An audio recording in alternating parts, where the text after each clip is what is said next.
Kalian tahu nggak HP bagus yang sebenarnya cukup menarik tapi sepi peminat? Iya, smartphone ini.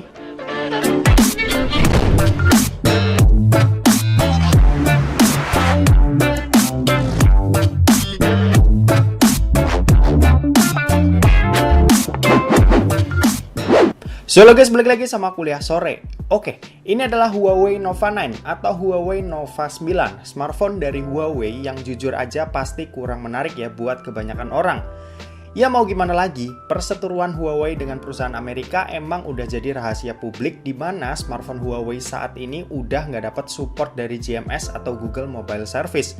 Yang jelas mau segimanapun bagusnya ini HP, tetap aja kekurangan yang satu itu nggak bisa ditolerir sama banyak orang. Tapi di video kali ini aku tuh mau kasih sedikit bisa ngerubah persepsi orang lah buat smartphone Huawei termasuk Nova 9 ini, dimana kita tuh sebenarnya bisa aja kok hidup tanpa Google. Oke, pertama aku kasih tahu harganya dulu nih. Huawei Nova 9 ini itu cuma tersedia dengan satu pilihan varian harga aja ya, yang dibanderol dengan harga Rp7.599.000 dengan berbagai free gift yang bisa kalian cek langsung di website atau e-commerce store mereka. Sementara itu kalau buat desainnya sendiri, aku mengakui desain dari Nova 9 ini cakep banget buat ukuran smartphone mid-end. Bodinya ini bermaterialkan kaca dan finishing matte-nya ini itu menambah kesan premium nih smartphone, yang mana ini tuh juga berfungsi ya membuat smartphone ini jadi nggak gampang meninggalkan bekas sidik jari. Keren! Untuk frame kameranya ini seperti ada dua lingkaran gede gitu, dimana buat kamera utama ini dikelilingi ring putih, dan yang satu lagi ini ada kumpulan 3 buah lensa dan 1 buah LED flash yang detail lengkapnya bakal kita bahas nanti. Di sisi atas smartphone ini cuma ada lubang mikrofon. Di sebelah kanan ini ada tombol volume dan tombol power. Di sisi kiri nggak ada apa-apa, dan di bagian bawahnya ini kita bisa lihat ada SIM tray slot yang jenisnya ini dual nano SIM. Terus ada lubang mic, lubang charging USB-C, dan speaker yang sayangnya jenisnya ini masih mono speaker. Kalau buat di bagian layarnya ini pakai panel OLED ya, resolusinya Full HD Plus dan luas layar ada di 6,57 inci. Buat dipakai nonton kualitasnya udah bagus, dimana warna di smartphone ini udah kaya banget sampai 1 miliar warna, plus punya dukungan HDR10 buat konten-konten yang udah mendukung. Untuk refresh rate-nya ini ada di 120 Hz, yang mana ini udah enak banget ya buat kita menjelajahi berbagai sosmed atau misal aplikasi yang ada di Huawei Nova 9 ini. Kalau buat desain layarnya ini menurutku juga punya looks yang premium ala flagship. Kalian lihat aja di sisi kanan kiri smartphone ini yang udah curve alias melengkung di sisi sampingnya, yang kesan mewahnya tetap kebawa di bagian layarnya ini. Oh ya, karena ini udah pakai panel OLED, so pasti layarnya ini udah bisa pakai fitur always on display yang bisa nampilin notifikasi saat layarnya ini mati. Intinya dayanya ini jauh lebih rendah lah buat sekedar nampilin notifikasi atau info soal waktu baterai di smartphone ini.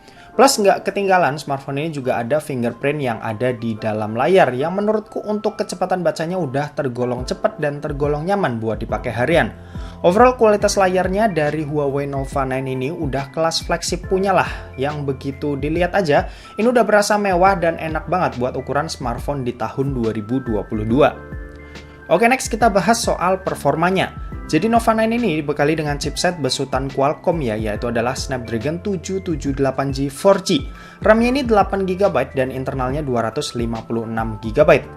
Kenapa di sini cuma support 4G dan bukan 5G? Padahal kan ini 778G yang harusnya ya udah include modem 5G. Jadi Qualcomm ini adalah perusahaan asal US ya. Mereka tetap bisa supply komponennya ke Huawei, tapi dengan syarat teknologi terbarunya yaitu 5G-nya ini nggak boleh dimasukin. Jadinya ya kayak di custom gitu sebelum mereka kirim chipset-chipsetnya ke Huawei. Ya terlepas dari itu semua, performa dari 778G 4G-nya ini udah enak banget kok buat dipakai harian. Performanya udah ngebut dan enak banget buat kebutuhan harian yang ringan-ringan aja sampai yang berat sekaligus. Untuk sistem operasinya ini pakai Harmony OS, dan ya emang awal unit di unboxing itu sebenarnya masih pakai EMUI 12 dan harus kita update manual ke Harmony OS itu sendiri. Jujur aja pengalamanku sebulan pakai ini HP itu kerasa banget bedanya ya antara EMUI 12 dan Harmony OS ini. Aplikasi-aplikasi ini berjalan lebih smooth, HP jadi berasa lebih ringan dan enak banget buat dipakai. Optimalisasi perangkatnya ini berasa oke banget nih, kayak ibarat iOS di iPhone yang beneran optimal. Overall sih untuk urusan performa aku ya udah puas banget sama ini HP. Cuma seperti yang kita tahu, Huawei kan kena blokir ya sama Google. Dan apakah HP ini tuh benar-benar bisa dipakai dengan nyaman? Sejujurnya aplikasi-aplikasi berbasis Google ini udah bisa mulai native dipakai ya di sini. Kayak misal contoh aja Google Maps yang bisa kita cari di Petal Search. Nggak cuma lewat Petal Search aja, kita juga bisa pakai atau install yang namanya ini G-Space buat nikmatin aplikasi-aplikasi besutan Google lewat G-Space ini, mulai dari YouTube, Gmail, Gmeet, dan lain sebagainya. Yang cara kerjanya ini membuat Nova 9 ini dikenali sebagai device Huawei lain yang sebelumnya udah support sama GMS. Banyak cara lah buat akses ke sana, cuma emang sedikit lebih ribet aja karena butuh install aplikasinya dulu, dan kalau mau lebih simpel bisa create shortcut aja ya. Biar selanjutnya ini bisa lebih mudah buat dipakai, buat diaksesnya juga. Cuma kekurangannya di sini itu ada iklannya, bro. Ya anggap aja ini adalah device Xiaomi yang banyak iklan. Kalau nggak mau ada iklan, ada opsi buat pakai paket premium yang per bulannya ini sekitar 34.000, atau kalau mau permanen ini sekitar 280.000 aja. Untuk baterainya Huawei Nova 9 ini punya kapasitas 4300 mAh. Buat daya tahannya ini menurutku udah cukup oke, meski nggak yang badak kayak gimana. Sementara itu kalau buat kecepatan ngecasnya sendiri ini ada di 66 watt yang bisa isi penuh dalam waktu tuh cuma 35 menit aja. Gokil. Oke, dan terakhir kita mau bahas soal kameranya, hal yang paling dilirik di smartphone Huawei. Untuk di bagian belakang ini dibekali dengan setup quad kamera di mana ada kamera utama beresolusi 50 megapiksel, kamera ultrawide 8 megapiksel, sementara sisanya ini ada depth dan makro 2 megapiksel. Kalau di bagian depannya sendiri ini punya resolusi 32 megapiksel. Buat hasilnya cakep sih, kualitasnya mendekati kualitas jepretan smartphone flagship. Dan di pikiran saya ini tergolong luas, detailnya juga oke, dan saturasinya pas, nggak over maupun nggak kurang. Hasilnya secara keseluruhan udah bisa kita nikmatin lah sebagai pengguna.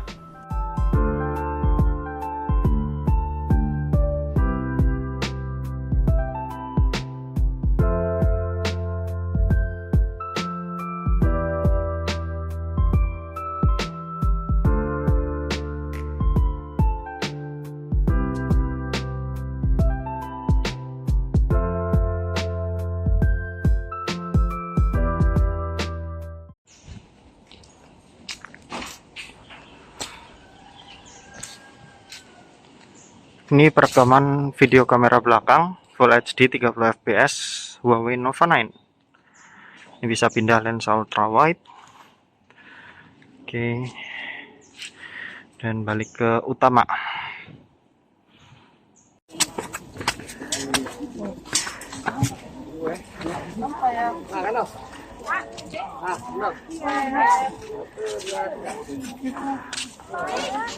Kelihatan ya, Nak?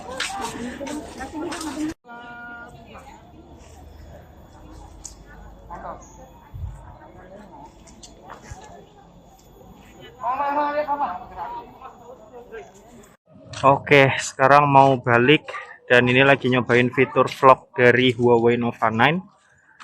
Seperti ini. Kalau di smartphone lain mungkin namanya dual view video ya. Jadi bisa kamera depan belakang, ini bisa. Tuh ditukar.